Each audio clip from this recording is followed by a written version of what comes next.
we're looking at alcohol as this thing that we need, often is the case, when actually it's just the direct result of us not getting that calmness and that recovery. Not for 1 second ever was I ever going to let somebody go, you're boring, you don't drink. I never wanted that stereotype to fit. Okay, great. We can get some great benefits from taking a break from alcohol. Amazing. Well done. It's such a positive thing to do. I'm not saying that. But I'm saying just going in search of sobriety as the solution is not it. You cannot hear your truth if you are regularly consuming alcohol. It actually attacks that element of intuition. Just spend that money that you were spending on alcohol on this new hobby that you're really excited about getting into. Why be bored? We've got one life, right? Let's get out there and do it. Before we dive into this episode, I want to ask you to hit the subscribe button here on YouTube. It helps keep growing the channel and keep getting fantastic guests like this one. Ruari, welcome to the show. Thank you for joining me. Thanks for having me on, Colin. Always good to talk to a fellow Scotsman. Yes, that's it. And a fellow Scotsman that's maybe rejected some of our programming when it comes to all things alcohol as well, because I think in terms of an international reputation, we have a reputation as a nation of drinkers and almost quote unquote good drinkers as well. Yeah. Oh, exactly. Can handle your booze and all the rest of that. Yeah. I mean, if the west coast of Scotland, which is where I'm from, Mull, if the west coast of Scotland was a country, it'd be one of the highest alcohol per capita drinking countries in the world. So that just goes to show, it really is immersed drinking culture, for sure. It really is, Ruari. And I guess let's start off with your own relationship with alcohol and how would you define that at the time of speaking in 2024? Daily and heavy. No, I'm kidding. Ha ha! That would be a serious change to the expected podcast that we're about to go through. Yeah, but I'm one of those people who says, do as I say, not as I do. No. What is my relationship? Well, I've just come back from 2 weeks holiday with the family, which is absolutely amazing. I mean, there's no alcohol involved. Why would I have alcohol on a family holiday? I mean, why would I want to wake up tired and snappy and low and short-tempered when I'm on holiday? That's insane. I don't want to do that. But normally I choose to drink as much as I want whenever I want.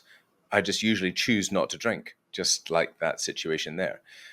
So I don't know, maybe a handful of times this year. There's been a couple of occasions where I've had a bit of a session with my brother who is here, but most of the time I don't drink. And this is now really what we try and help people achieve in a world that's saturated with alcohol, that the vast majority of people don't want to stop drinking. We can talk about that later, is to help people reduce their drinking and putting it into a place where harm is significantly diminished, if not, is possibly eradicated as much as possible.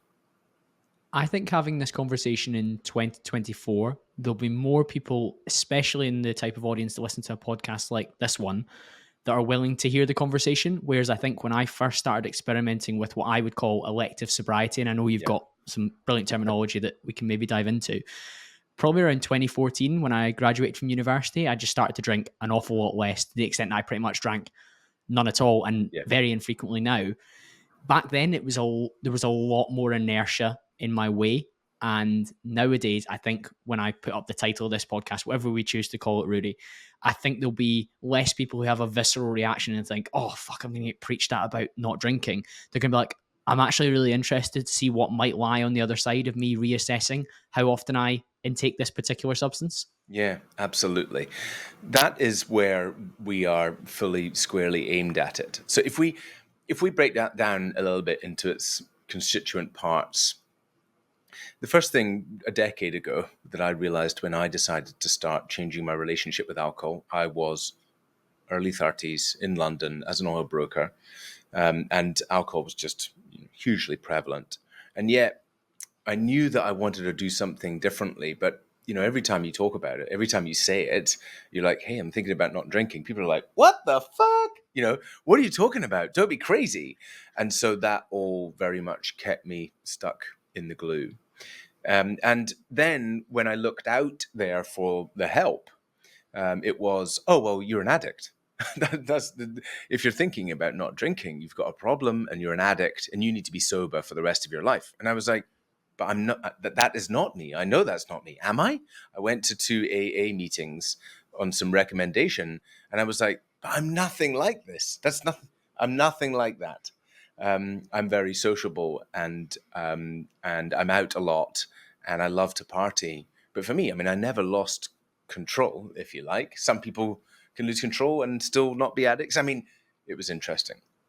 So the first thing is in that frameology is, I think, over the last decade and going forward, the message from us, and now the message really in society, is that this is not black and white.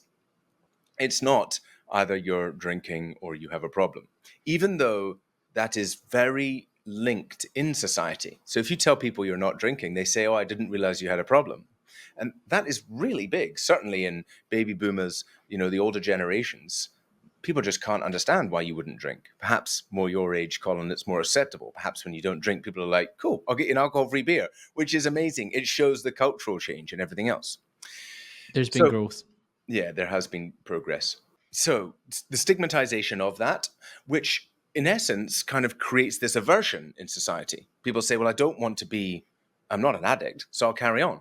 I'm not an AA person. I'm not somebody who needs to be sober, so I'll just carry on as I am.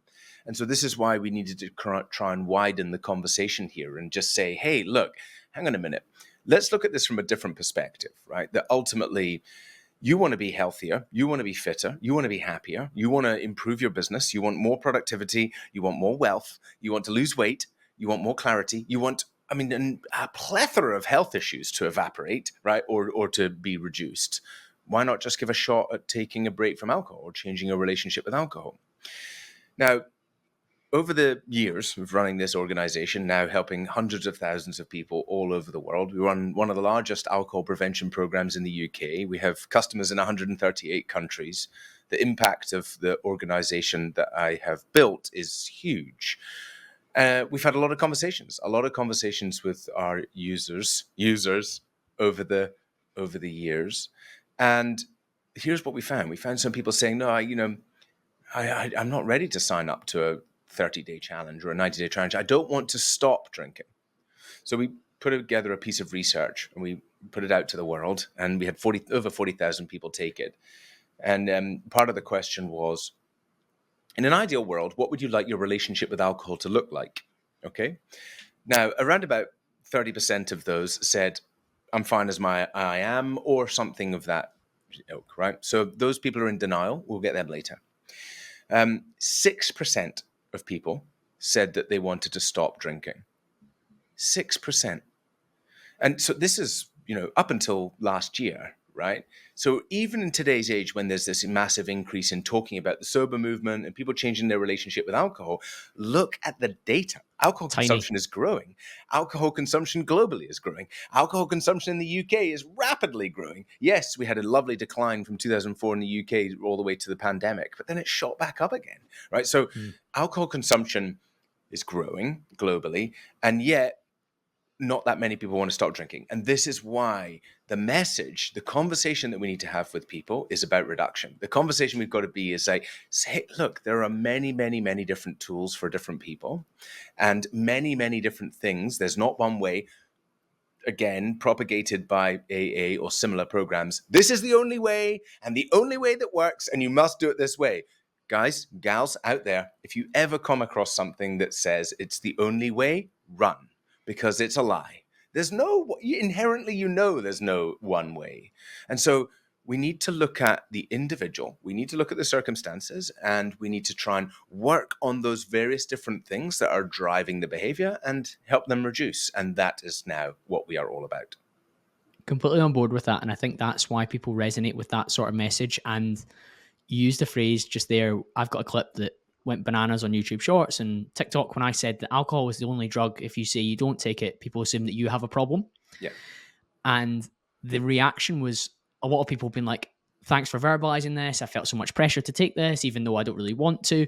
And then you had the other side of the coin, which social media does. It pushes it to the people that are going to get really triggered by what I had to say there. Yeah. And it was remarkable to watch that and just sit back and just see people so passionate about the topic. People both saying, like, it's really good that people are addressing the fact that I just maybe don't want to have this. In the same way, if somebody offered you a line of cocaine or would you like to Yeah. come and have a joint No with me, thanks. and you said no, nobody would Yeah. really Here's some blink in the same heroin. way. Chalk Exactly. up It'd the be very, needle. very different. Exactly. It'd be so different. So watching that reaction was incredibly interesting because you almost need to empower other people through your choices and through your experiences to say you're allowed to opt out and it not paint you as somebody that had to opt out. Yeah. Like we could definitely argue, really, there are people listening to this that have to opt out because you maybe have AUD, alcohol use disorder, and you haven't recognized it yet. But there's so many people listening to this that want to continue drinking, as you were saying. Just 6% are aware that, okay, this is a complete no for me. Let's stop. And that probably is potentially in line with the number of people within the population as a percentage that maybe do have AUD as a total. But there's so many people that just want to be more conscious of when they have it. Yeah. Do you know what you've reminded me of? Something in there is after we did this study with Stirling University about peer pressure, and when you look at the fabric, so wind that back.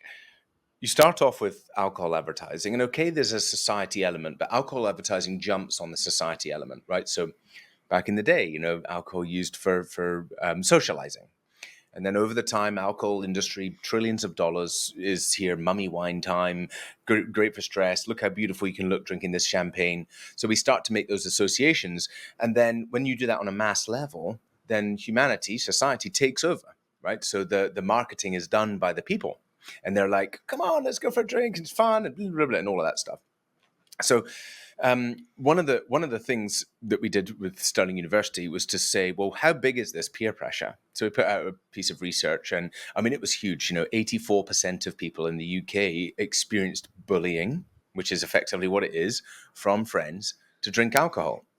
And so and then it can be so quiet and insidious. That's a very big word, insidious, right? But you just not even realizing, oh, it'd be lovely to catch up for some time. That person's already thinking that alcohol is involved in that catch up, because every meeting is.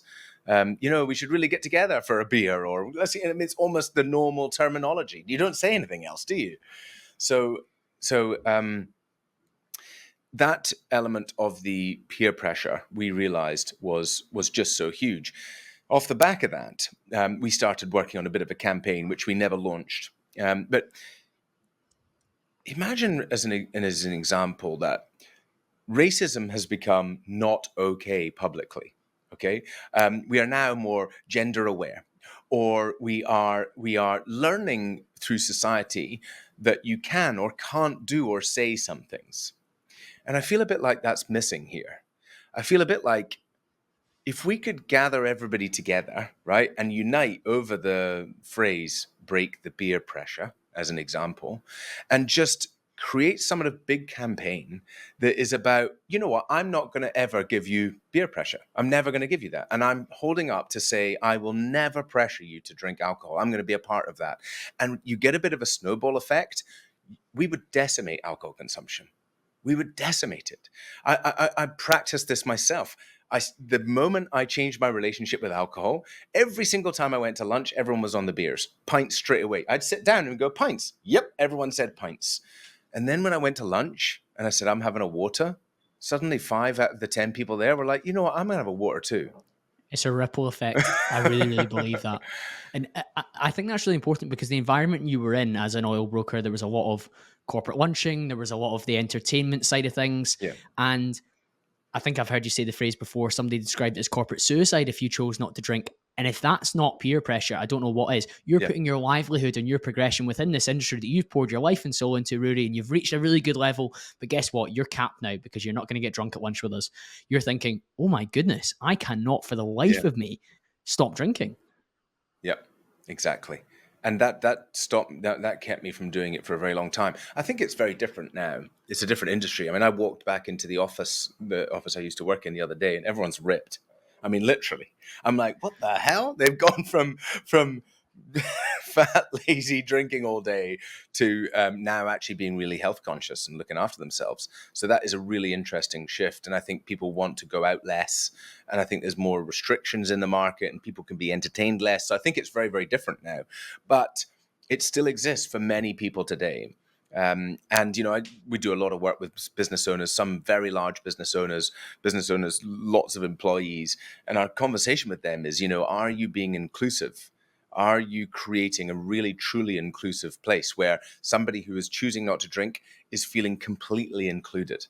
That there are great alcohol-free alternatives, that there are great events and socializing and things that the company does, that it doesn't just revolve around going to do alcohol and alienating the people or ostracizing the people who choose not to drink. There's that societal element to let's try and change the culture. But what about on a personal basis in terms of our own agency? How can we maybe overcome peer pressure, Rudy? What would be your toolkit? I think the first thing I realized is that it's never as bad as you think it is. So, this is what I discovered from everything about alcohol. So, all of the things that you fear looking forward about alcohol, okay, I might not be as good a broker. I might not be able to do as much deals in business. How am I going to date with that? How am I going to have cool friends? Am I going to lose all my friends? Somewhere around 1% of that will be true. Of course, there's some true element in it, right? There's some dickheads who don't want to hang out with you when you're not drinking alcohol. Well, were they a friend? Were they a friend that the only reason they wanted to hang out with you is because you were drinking? Well, no, they're just a drinking buddy who's finding comfort in it. So there is an element of change in there, but you find more wholesome relationships. You find the people who actually do care, who stick along with you. All of those kind of things.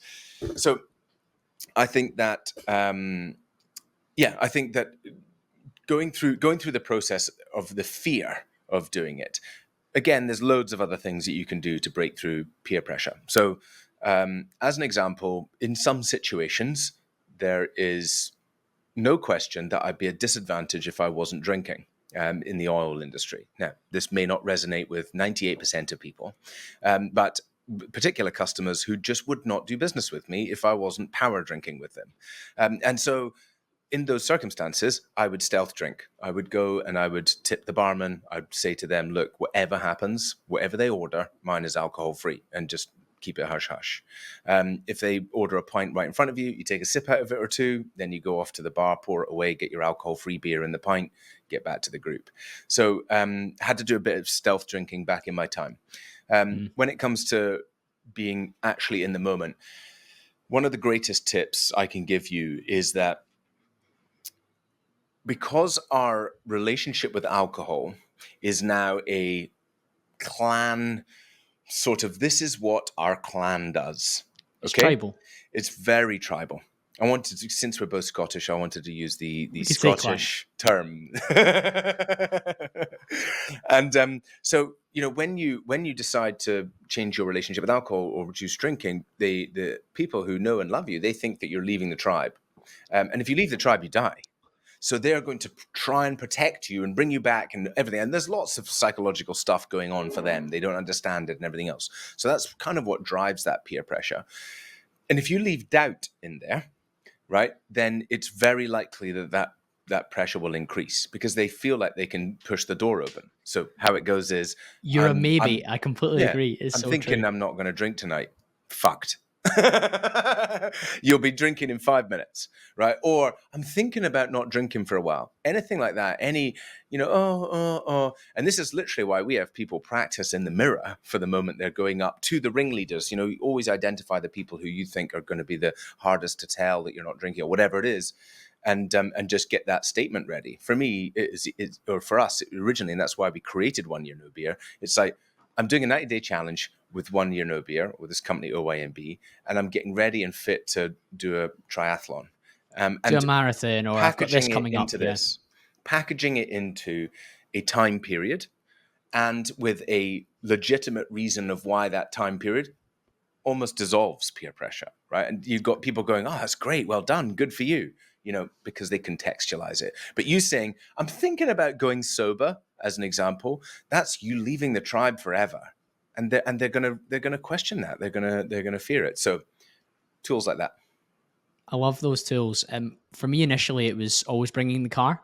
And don't get me wrong, I've had so many people, when I've discussed this on podcasts before, been like, "Oh, but I ditched the car." For me, if you're Yeah. ditching the car, you've got much bigger problems because you're being too easily swayed.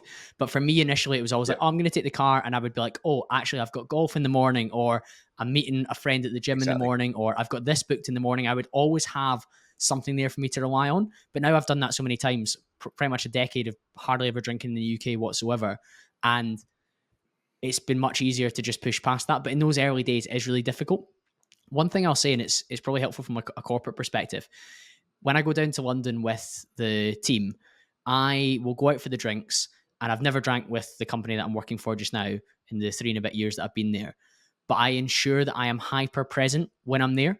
Mm. And I'm not on my phone checking emails, Instagram, or doing stuff that's podcast related and messing about. I make sure that the time that I spend with them, I am as much fun as them until the point where it gets to when they're dancing on the tables and they're wanting to go to a nightclub at 11 o'clock. I will have fun with them in the bar, whether that's standing around having a chat, and I'll make sure that I'm hyper there. I think if I was there and was boring and withdrawn and not myself, or not a version Oh of yeah. myself that they would want to be around, then I could understand more. They'd be like, I wish you would have a drink, especially if they That's maybe right. saw That's me right. when I was drunk. They almost hark for that element of you. Yeah. And I'm not really willing to give them that, but I am willing to give Exactly. them a good energy, a good conversation, and I don't ever like in the 3 years I've been there, I don't get really any pushback to be like, "Oh, you're so boring. I wish you would have a drink with us." It's more like, "Oh, cool. Like, appreciate like you putting up with us when we're a bit drunk at midnight." And then I'm like, "Right, cool. I'm gonna bail. I'm gonna jump back to the hotel, check out. I've had my fun. I feel good." And then they carry on the They can night do to the the level afters. wherever they want to go to. Exactly. Exactly. I how I put that was I was not for 1 second ever was I ever going to let somebody go, you're boring, you don't drink. I never wanted that stereotype to fit. So in the beginning, I was more outrageous. I was calling shots earlier, but mine was water. I was dancing on the tables earlier. I made it my mission early on for people to say to me, what? You're not drinking? I thought you were drunk. You know, so, but lots of people don't need to go down that route. That was just my preference because I didn't want to fit into that boring stereotype, which is real. Of You know, course. that boring stereotype. I've talked about this before, but I remember standing around a bunch of guys and just kind of listening into their conversation, and they were talking about the cricket championship this year, and one of them was like, you know what, we should really bring John in, and we'll win it, we will win it. And one of the other guys is, yeah, he's the best player, he's definitely the best player. And then another guy goes, yeah, but he doesn't drink. And they all go, yeah, forget John. So they'd rather lose the cricket competition than they would have somebody who's not drinking on their team. He's not going to be the drinking buddy. It is remarkable, and I think that's one of the biggest contributions that I'm sure you're familiar with Chris Williamson's work. Chris was one of the first, was actually the very first guest on my show about 4 years ago. And Cool. he's been really positive as a young aspirational guy who has Yeah. opted out of alcohol on his terms. He still drinks when he wants to, but he drinks very rarely indeed. And he speaks really well in the same way you do around, are they your friends or are they drinking buddies? And those guys, those cricket guys, they're optimizing for somebody that will come and get fucked up with them and get on it That's and it. send it. Yeah. That's fine. But you wouldn't actually have a connection with those people. If you had to say to that person, like, mate, I'm really struggling at the moment. Those aren't your guys. So hanging around them every Friday, Saturday, Sunday, whatever it is you're doing, you're kind of investing into a relationship that's built on sand from that perspective, because your Yeah. only real connection is that, yeah, we like cricket, but actually we prefer boozing more than who you are as an individual. So I mean, for me, sometimes that's actually quite a helpful framework to view things through Indicator. and a razor to cut things Indeed. through. You're not really my Yeah. friend. You're just somebody that wants to go to the pub in the same time as me. Exactly. So stretching. And one thing I'm always curious about is, do you believe that people have to hit a rock bottom or hit a particular barrier to reset their relationship with alcohol? This is an interesting one because it is again propagated in that part, a 12 step. They say you've got to have had enough. You've got to reach a rock bottom to make change. And I think when you look down at the real addiction side of things, that would be absolutely true in some cases. However, I believe that you don't need your entire life to fuck up before you take action for change. Where else is that a true example, right? At some point, you say, I've had enough. And what is that thing for you? Whether it's you tolerating your car that's not working, or tolerating your child who's misbehaving, or tolerating your parents who've just been twats your whole life, right? And you're just like, I've had enough of that now. I've had enough. So that is the point where you choose that you've had a change. Now, when it comes to our relationship with alcohol, because it's so normalized and so social and all of those kind of things, I think to help people find that moment where they changed their own psychological rock bottom, we need awareness. We just need awareness. We just need awareness of the truth, not anything else. I'm not asking you to make lies. I'm just asking to ask yourself just how you feel. And I'm just asking you to really put the microscope on how you feel after drinking. Really put the microscope on how you feel in your life anyway. You know, motivation, discipline, how you feel about your weight, how you feel about your body, any niggling health issues, your lack of productivity, the shit that you're doing, that you're brushing under the carpet, the mistakes that you're making, the messages that you're sending to people after a few drinks that you just say, there, it doesn't matter, the anxiety that you feel as you start to go through that night thinking, what the fuck did I do? And what did I say? And everything else. Like, why do you want to do that to yourself? We need confidence. We need self-worth. So when we actually start to get really truthful about the awareness, that's people's own psychological rock bottom. And I think there's a conscious awareness and then there's a subconscious awareness. And the subconscious awareness comes through meditation. And I think a lot of people, and why we use meditation on our programs, actually start to, I did, get that awareness of the truth when they start meditating. So the reason why meditation is so powerful there is because meditation builds a gap between stimulus and response. And so meditating a little bit over time, instead of your stimulus being, I'm tired, I'm stressed, or I'm feeling uneasy being in this bar right now, not knowing everyone, Dutch courage, or I'm going on a date, I need to have a drink. In between you saying, okay, I need to have a drink, which when you've got no awareness, those two things are just melded together. There is no gap between that stimulus and response. But as you meditate, that gap gets wider. Inside that gap is wisdom and intuition. And so now you're like, well, I don't want to feel like shit tomorrow, even though I do want to have this date. Or do you know what? If I just breathe a little bit through this feeling of uncomfortableness in this bar, that will wash over me and I'll feel good. And I won't have to feel fucking terrible after drinking alcohol. The one thing we know, just touching deep into this for a second, right? So when we look at how dopamine affects our brain from a neuroscience perspective, so if you're dopamine deficient like me as an ADHDer and or neurodivergent and all of those kind of things, and I think that's a sliding scale, and people just under sleep deprivation can be diagnosed with ADHD, and certain diets can cause you to have ADHD-like symptoms and all of that stuff, right? When we look at how it actually impacts our dopamine system, dopamine is this yo-yo between pain and pleasure. Okay, so what we're looking for is that pleasure spike. So we drink alcohol, we immediately get this pleasure spike. Then homeostasis kicks in and it tries to rectify it. But because we got this big pleasure spike, we then go down into pain, and then we have this long, slow tail of recovery over time, which is the hangover, which can last. It doesn't just last for a day. Don't kid yourself. You're still a bit sluggish on Monday. You're still a bit tired on Tuesday. You're feeling good by Wednesday, and then Thursday you're probably back on it again, right? So just a tiny side note there, some recent studies were showing that it's at least 2 weeks for the psychological impact of alcohol to be out of your system Oh, that's wild, from Rudy. your brain. If you drink every week, you are taking a depressant and increasing that over time. You're increasing. And that's why people don't realize they're down at this level.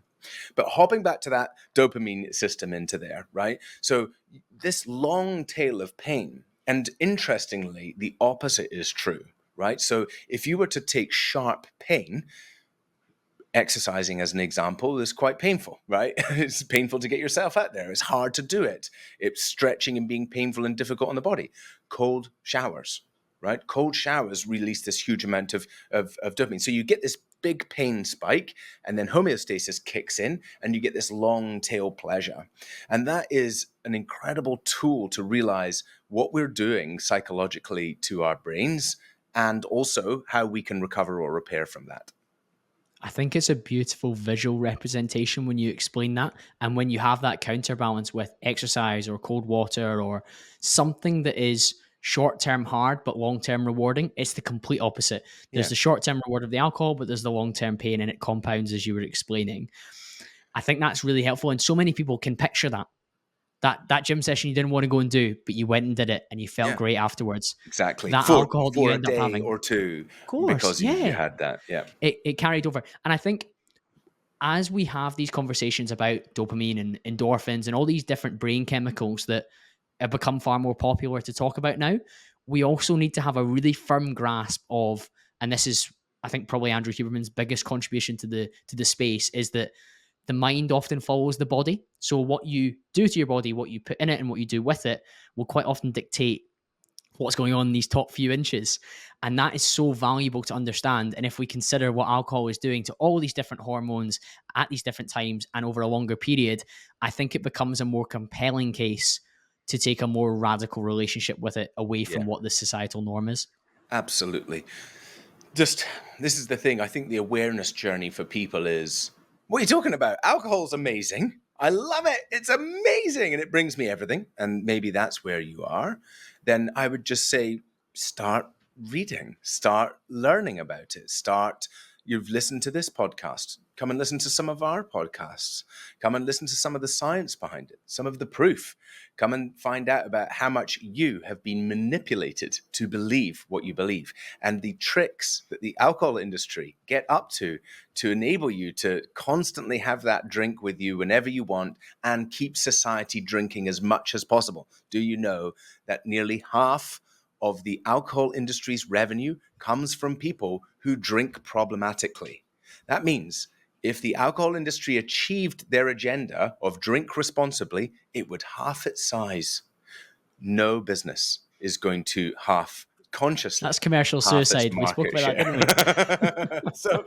So no business is going to do that. So if you're right at that very beginning of awareness stage, then start peeling the onion, start listening to this question. The next layer of that piece is, you know what, I think I might dabble into this. I think I might give this a shot. What does it look like to do a month? What does it look like? Okay, so that's another piece of awareness.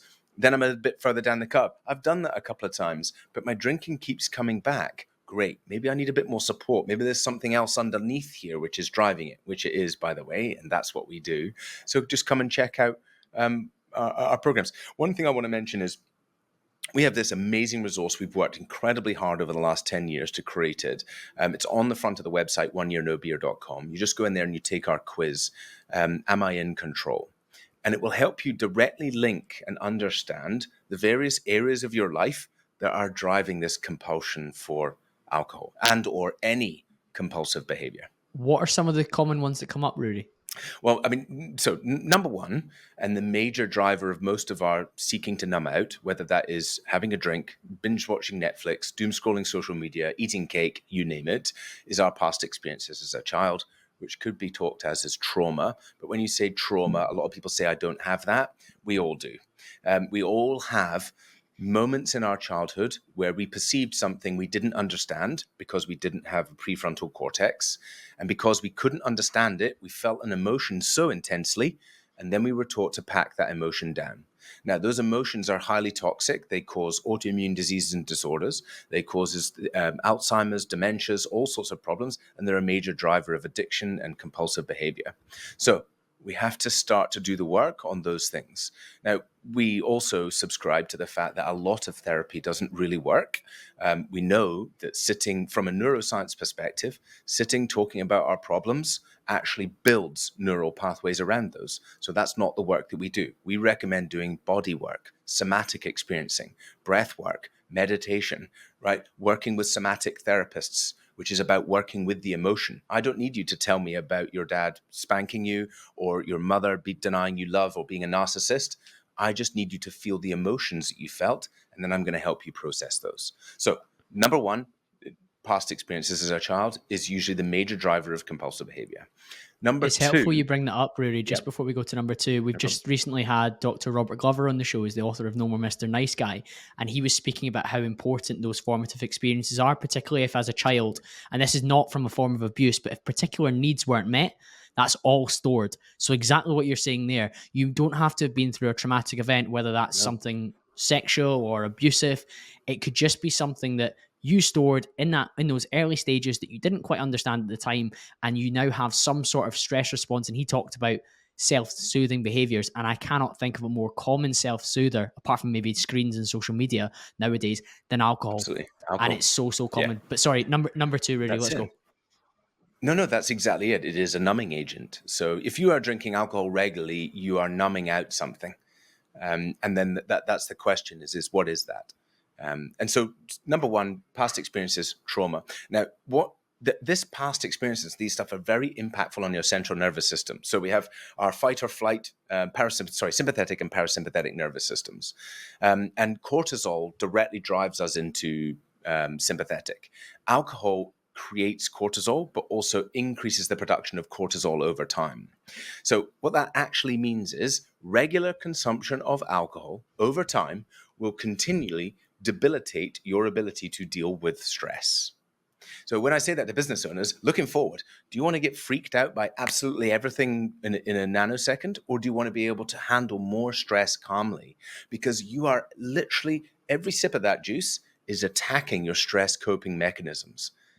So coming back onto that is really stress. The stress element, people don't realize how big that is. So as an example, Dr. Rajita Sinha, she's 35-year veteran of studying addiction research at Yale University, 150 peer-reviewed studies. And 2 years ago, she turned around to Yale University. She said, I want to change the name of the department. And they said, what? Why? She said, I want to change it from Yale University Study for Addiction to Yale University Study for Stress, because addiction is just the outcome. Okay, so stress is so big, and most people are not using the tools to mitigate stress. Most people, it's a bit like having this one of those little plastic toy cars, right, with a little gear in it. You wind it up and it shoots across the road, right? Now that's your central nervous system. So let's say you wake up in the morning and you have a coffee and you start winding up your central nervous system, and then you start getting into the office and you've got stress and you've got more stress, and then you've got some financial woes, and then you've got relationship woes, and you're winding up. And then you get home and you go, okay, let's relax. And you put the car down and the car goes, fuck you, shooting off. And your brain is super busy and you're like, I just can't relax. Yeah, because you've done nothing to mitigate a very stressed out central nervous system all day. So we use a device that remotely monitors our participants' central nervous system. We show them minute by minute whether they're in fight or flight or recovery. And while we're coaching them through this process, we help them see, like, you not only didn't get any recovery during the day, but because you drank alcohol at night, which is 100% toxic poison, you now didn't get any recovery at night either. And now every single day you're going through without getting any recovery. What is recovery? Organs repairing, brain regenerating, right? Injury fixing. It is our life source restoring.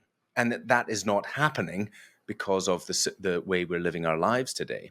So what's amazing is that when you show that people in the data, and you also teach them some very simple math, a stressed out central nervous system, which does not get recovery during the day, will always require numbing in the evening. Now, if you can abstain from alcohol all you want, this is Chandler. I'm sorry, but I read about him the other day. What's his name? Matthew Perry. Matthew Perry. I read about it, right? Matthew Perry, addict, says totally on the AA route, this 12 steps is the only way. So he forces abstinence on himself on it, but he becomes a ketamine addict. And so I believe we can help people far better than that.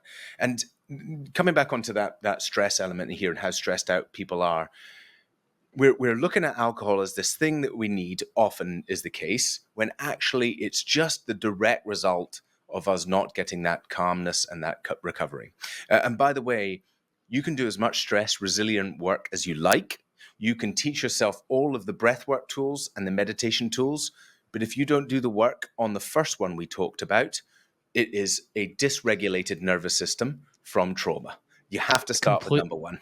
Completely see that. It's like a gaping wound that we've stuck a plaster over, and we're just hoping that if we can, like you say, if we can meditate once a day, or if we can start journaling, all of these things are really helpful and powerful, but they're not powerful enough to overcome something that is looming and sitting in the background at all times, as you've said. Exactly. So we start with that, not one, two. Then we start looking at lots of other areas. So emotional regulation, sleep. Sleep is so key. I don't think, we don't prioritize sleep enough. We're not getting enough sleep and not of the right sleep. And that's why we use Aura rings on the program. So we have maybe 600 of these people wearing these around the world right now. We track them every single day. I have a team of healthcare professionals who monitor their data.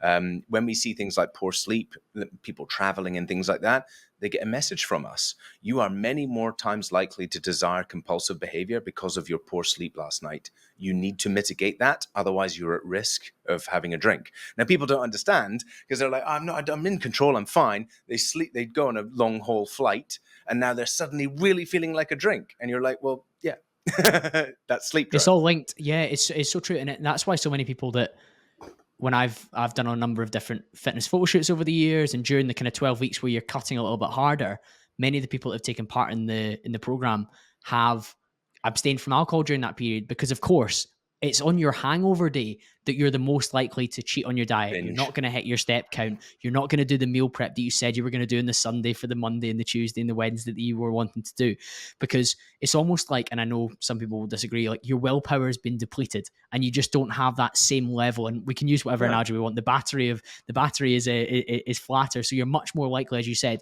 to lean towards behaviors like, oh, I'm going to reach for the junk food to get that cheap spike of energy or dopamine that I was chasing from the taste of it. And then guess what? We've had that pleasure spike, and then we go for the pain afterwards. exactly. That's it. Absolutely spot on. And I think, yeah, I went out of my brain. Yeah, no worries. One of the things that I think people, when they're accustomed to regular drinking, they do challenges like a dry January or a sober October. And I actually rail against those a little bit, Rudy, because of what they think that entails. Because I Exactly. find when people do a dry January in particular, it's just after Christmas. You're maybe financially more stretched than you normally are because it's been a long month with payday being pushed back and whatnot. And people shut themselves away and they link abstaining from alcohol with living a really boring, dull Boring. lifestyle. And I visibly get annoyed when I see You people do, should. oh, I did dry January, can't wait to get back on it in February. And I'm Yeah, thinking, you did dry January all wrong because you didn't live your life in a that's way it. that you could do. You are exacerbating the issue. And this is one of the big things, again, which makes me incredibly unpopular around the world in sobriety circles, is that people going in search of sober as the solution are often causing a more serious issue or something that will become greater in the other place. Now, abstinence, just trying to avoid something as the sole thing, just avoiding it, often creates the desire of it more from a neuroscience perspective. And so, okay, great. We can get some great benefits from taking a break from alcohol. Amazing. Well done. It's such a positive thing to do. I'm not saying that. But I'm saying just going in search of sobriety as the solution is not it, right? The reason why you were drinking is because of these core drivers. The reason why you felt like you needed to take a break is because of these underlying things. We need to fix those. And so it's not just about, okay, I'm going to go and do a break from alcohol, let's say dry Jan. I'm going to avoid my social circle. I'm going to count down the days till the first of the month where I can drink again, because now I'm rebuilding this neural pathways on the fact that I need alcohol to have a happy, healthy, successful, great life. That's negative. What you've got to do is go into it and say is, I want to understand, like, what does it look like for me to drink less alcohol? What is that version of me? And who do I need to learn? And what do I need to learn in order to get there? And I think that is a way more powerful journey for people, that will have a bigger impact on them than just thinking that taking a break. I mean, lots of people use it as an excuse to power drink the rest of the year because they're like, oh, I don't have a problem. I could do dry January every year and power drink the rest of the year. Again, I'm not in the business of putting plasters on things.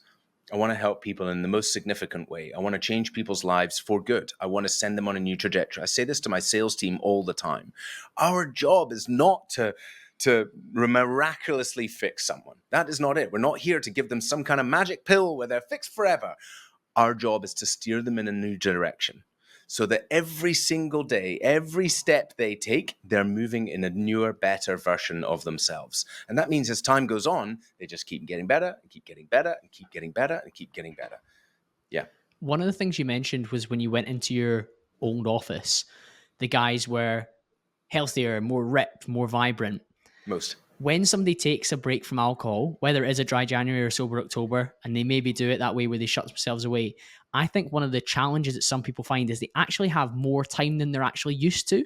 Like Hmm. one of the biggest benefits I find from being alcohol free on the whole is that I have more time to spend on my day job, to spend on my golf, to go and watch my football team, to train, to run this podcast and build it to where we've got it to. Mm, All of that is accomplished because of the extra time and bandwidth I've freed up from totally. not consuming alcohol regularly. But some people aren't used to that time, really. So they're Yeah. almost like, what the fuck do I do with all this extra time?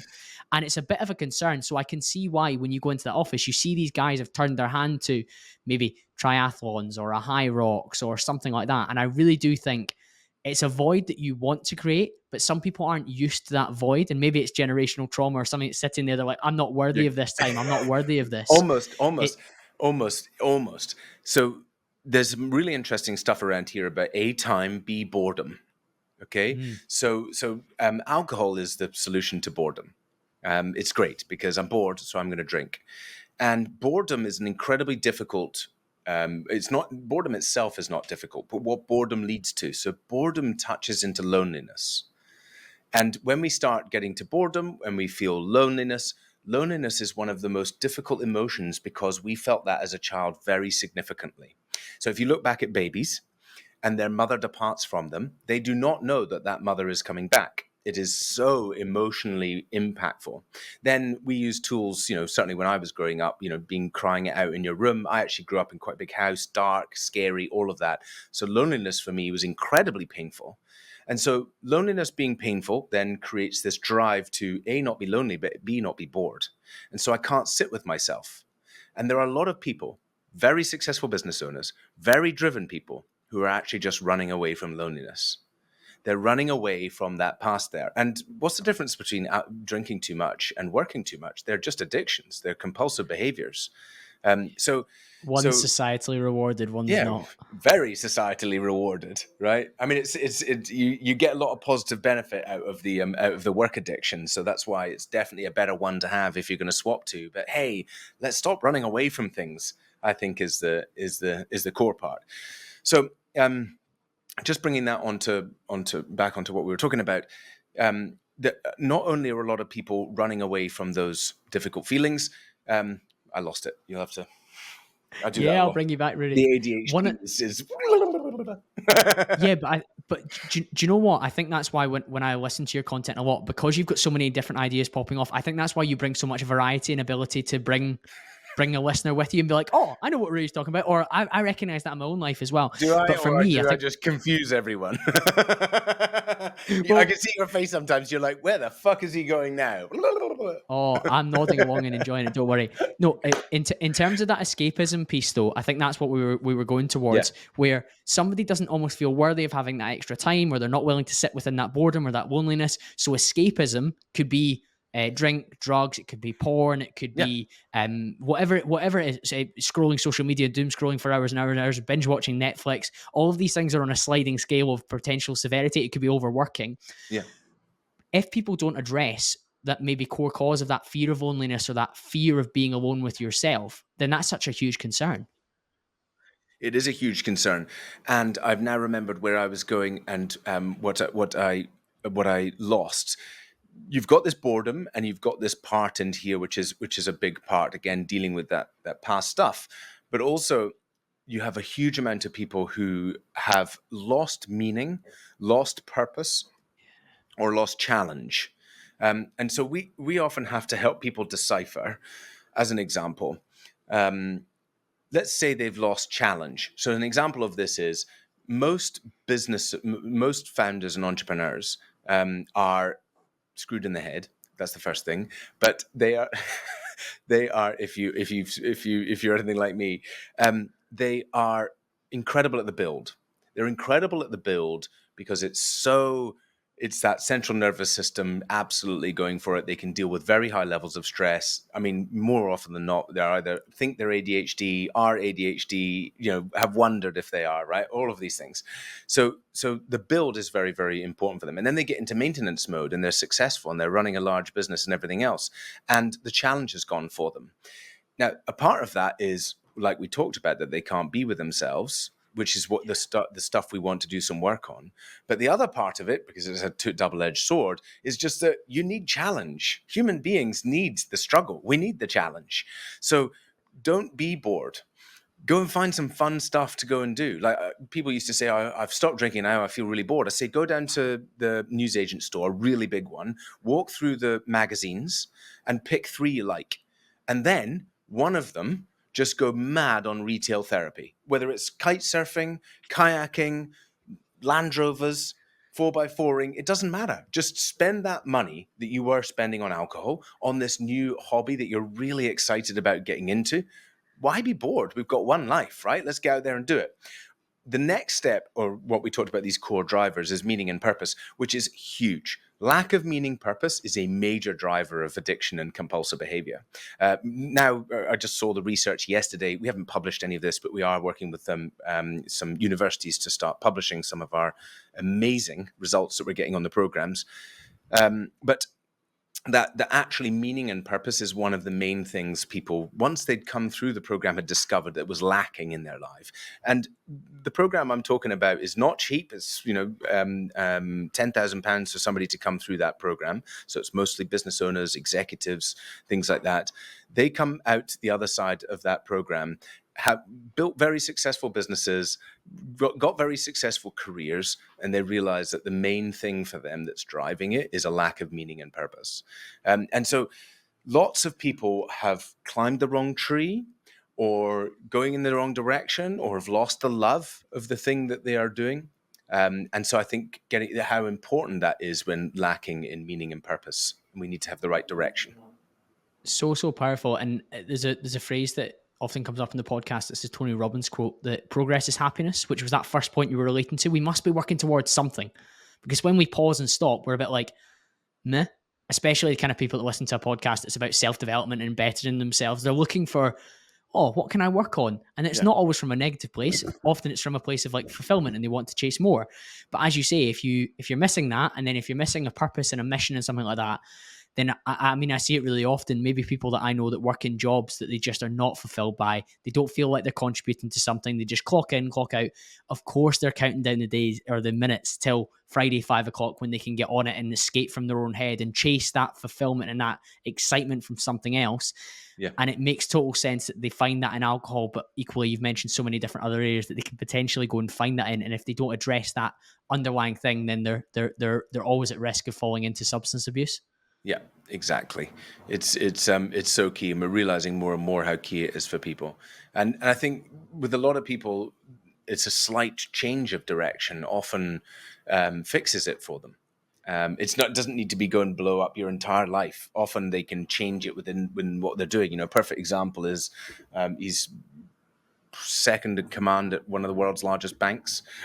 Excuse me, came through the program, and he was like, Ruari, thanks so much. I've realized I fucking hate the finance industry.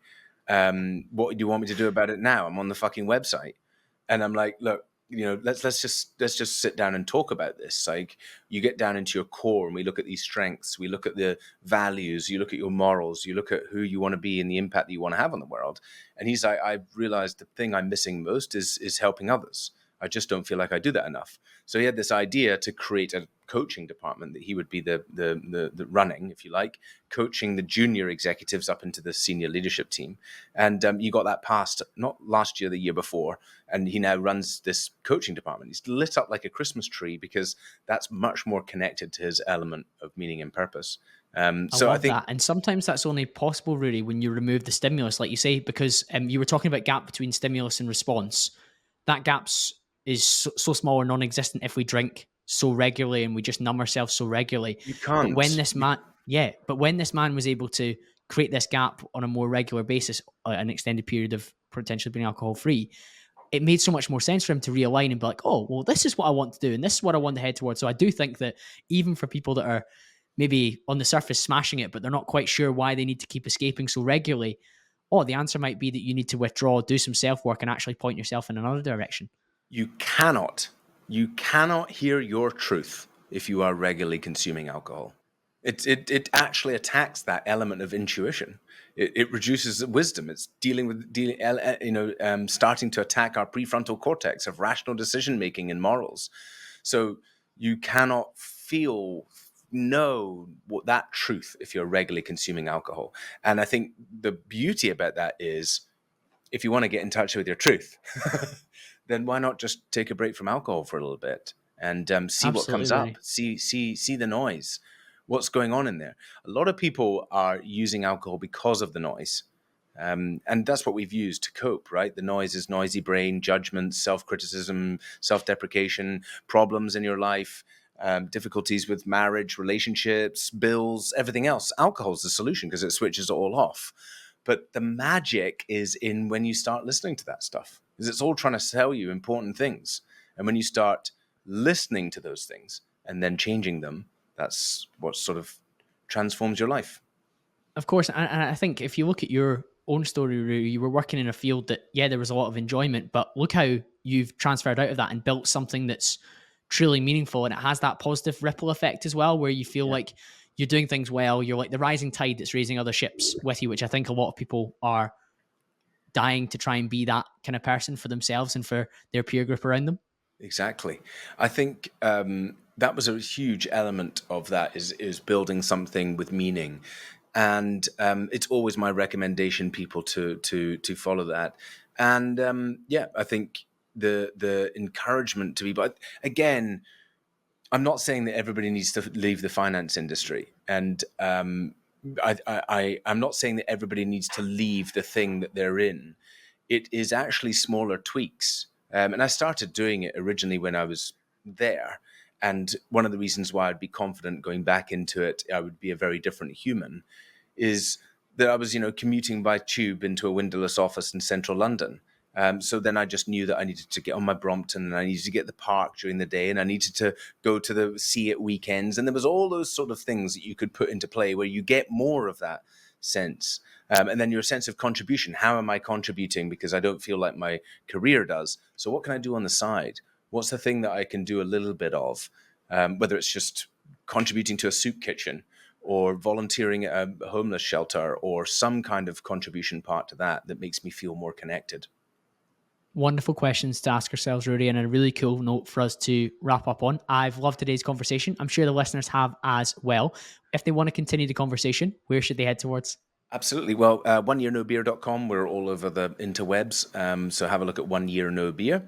We're all over social media under One Year No Beer, or OYNB, One Year No Beer.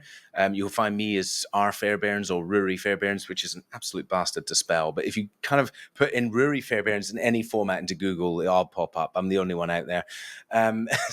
But I'll say, we provide a huge array of programs. We have a lot of free stuff like podcasts and blogs and support materials like that. We have a book on Amazon, the 28-day alcohol-free challenge, which walks people through all of that.